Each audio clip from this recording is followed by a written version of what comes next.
How's it going, you guys? It's Will here, and today I want to take a quick look at Bandai's Aqua Mothra. So for those of you who are not familiar with this version of Mothra, this Mothra appeared in the Rebirth of Mothra trilogy, which for those of you who don't know, that was a series of Mothra films that came out after the Godzilla Heisei saga ended in 1995.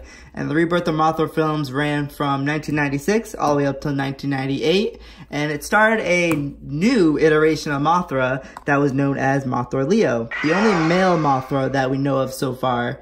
And it was actually a pretty interesting series, I might add. I really like the Rebirth of Mothra films. I love the character of Mothra Leo.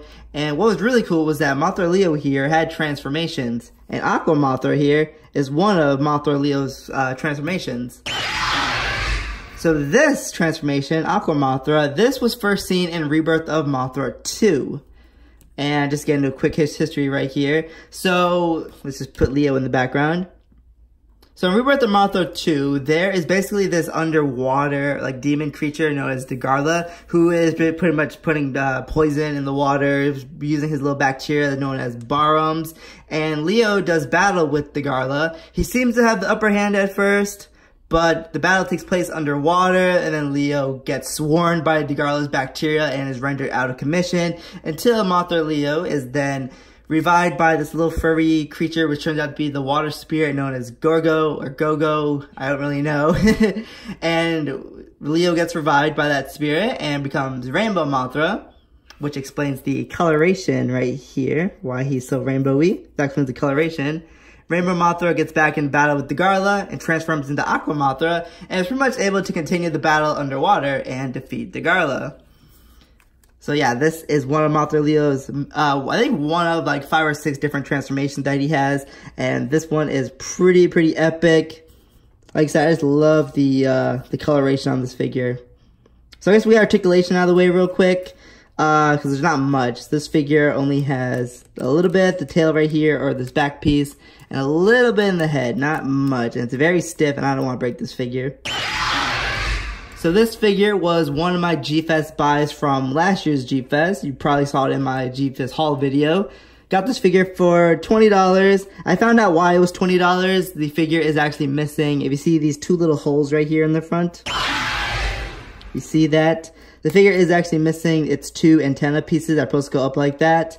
But the figure is still in pretty great condition. It doesn't look terrible without the antennas. So I figured, you know what? I'm probably never going to see any of these figures again from the Rebirth of Mothra line, so I'll just pick it up, and that's what I did. And I don't regret it. I really do enjoy this figure. I love the detail on it. I especially, like I said, really love the way the wings are done with this kind of translucent, like, plastic. It's really film accurate. It looks just like how it did in the film. Now you might be wondering, okay, so this is Aqua Mothra, okay? This is Aqua Mothra. You see the coloration on him. Then then you see this figure of Mothra Leo, and you figured, okay, their color schemes are totally different. Just to explain, so this figure of Mothra Leo, this is based on the character, how it appeared in Rebirth of Mothra 3. Whereas in Rebirth of Mothra 2, Rainbow Mothra had the color scheme of Aqua Mothra right here. There is a Mothra Leo figure, which is in the same line as Aqua Mothra here, but it's so hard to find. I'm trying to find it, because I love all of Bandai's Rebirth of Mothra Leo figures. I'm trying to get my hands on as much as I can, but they're like real hard to find. Like, I was surprised I found this guy at Jeep Fest. Like, I was hella surprised. That's why I picked it up. So I guess real quick we can get into the size comparison.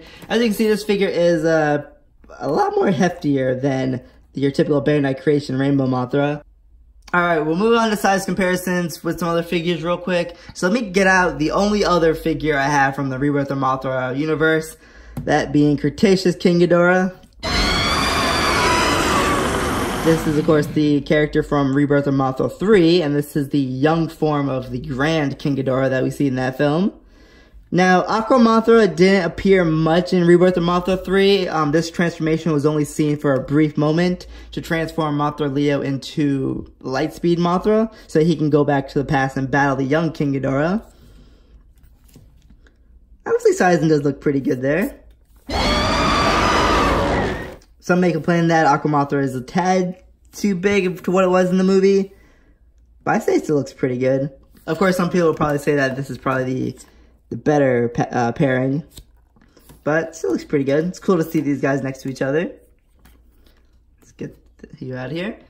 And of course, because, you know, the Rebirth of Mothra films were after the Heisei saga, Heisei Godzilla.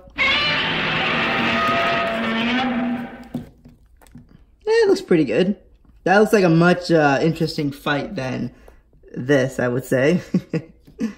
And just real quick, because this Godzilla is pretty cool looking, this Mothra's cool looking, here is Godzilla 2000.